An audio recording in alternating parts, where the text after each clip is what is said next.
Bonjour à toi, j'espère que tu vas bien en ces temps un peu mouvementés. On le sait maintenant, on le vit depuis quelques mois, voire même quelques années. Le monde change au niveau collectif de manière fulgurante. Si tu es quelqu'un de connecté aux énergies du monde subtil, tu as sans doute aussi remarqué des téléchargements d'énergie très très très intense qui provoquent des changements vraiment extrêmes à l'intérieur de soi.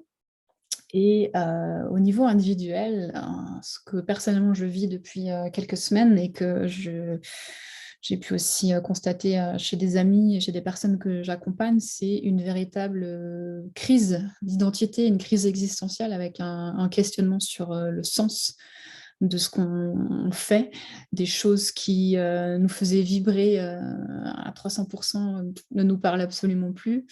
Une relation qu'on adorait, qui nous nourrissait, ne nous nourrit plus. Tout d'un coup, on a envie d'être dans un autre lieu de vie alors qu'on se sentait super bien il y a encore quelques jours.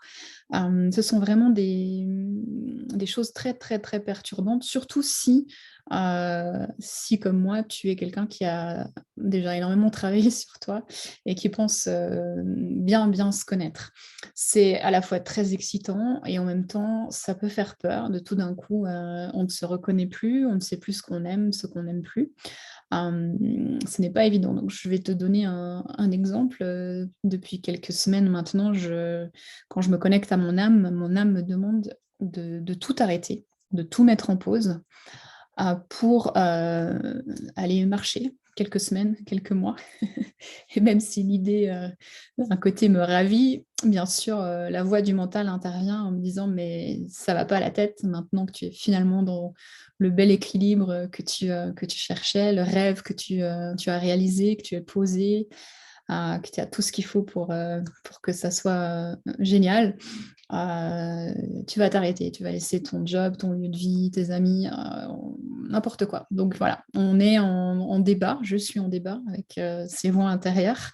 Je le connais aussi et je suis sûre que ça te parle.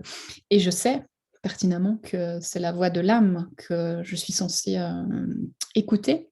Mais pourtant, je me sens vraiment tiraillée entre ces deux aspects. Donc, qu'est-ce que je fais? Je reviens toujours au moment présent en essayant de vivre jour après jour sans trop planifier, en me laissant porter, en accueillant les signes, les synchronicités, les personnes aussi qui entrent dans ma vie, les messages bien sûr, les canalisations, puisque je fais ça aussi, l'intuition, le mouvement. Et surtout, j'essaye de sortir des obligations de plus en plus. Ça fait déjà longtemps que je fais ça, mais il y a encore bien sûr des parties et des couches à travailler. Il faut que, je dois absolument ceci ou cela. Donc, de vraiment continuer à ralentir. Et il m'est arrivé une expérience très intéressante la semaine dernière. J'étais en retraite, je suis partie faire un jeûne avec de la randonnée. Et la personne nous avait dit, vous allez voir, avec le jeûne, on apprend vraiment à ralentir. Et mon ego, bien sûr, a rigolé, puisque je me considère comme une personne qui a su et qui sait déjà ralentir. Je suis beaucoup dans la lenteur, dans la connexion consciente à la nature, etc. Et là, j'ai pris une belle leçon dans la figure, une belle leçon d'humilité, parce que c'était vraiment ralentir à un tout autre rythme. C'était vraiment très, très intéressant comme expérience. Et je pense que personnellement, ça fait partie de mon processus de renaissance. Bien sûr, le jeûne avec un aspect nettoyant, nettoyage du corps, etc., de toutes les toxines pour bien sûr soutenir ce processus de transformation et de renaissance.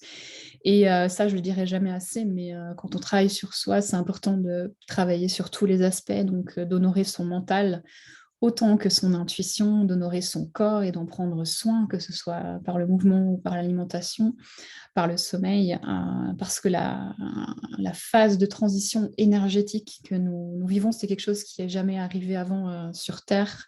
L'élévation du niveau de conscience à cette rapidité, c'est un truc de malade.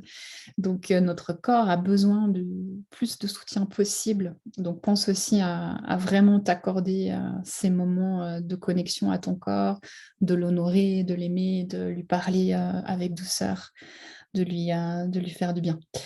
Voilà, dis-moi en commentaire comment ça se passe, si tu te reconnais dans cette crise d'identité et cette renaissance et peut-être aussi la peur de laisser mourir ces parties de toi que tu pensais être, faire partie de ton identité pour te laisser porter par la suite. Merci.